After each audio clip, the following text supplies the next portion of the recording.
Hello guys, today I'm just going to talk about insulin pump therapy, that is artificial pancreas. What is this pump and how is this used?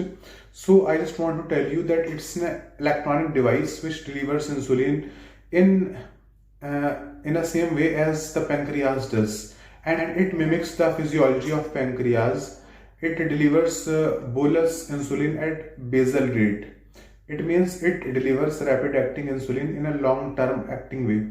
So why is this therapy recommended, and why this technology has been discovered? So I just want to tell you that this therapy provides painless diabetes management, means that is 90% less injections, because the biggest problem to manage diabetes is that diabetics have to prick their body several times a day for SMBG, means self-monitoring of blood glucose, or for taking insulin injections. So 90% less injections are required while using this pump, and it provides tighter glucose control.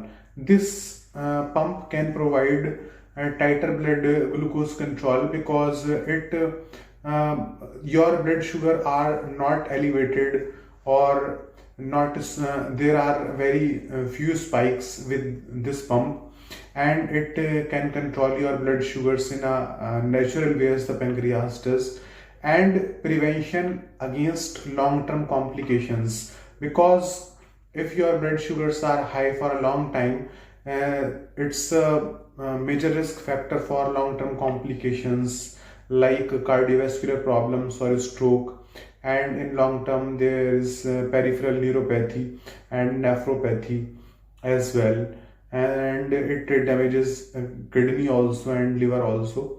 So it provides prevention against long-term complications, and it provides flexibility and improved quality of life.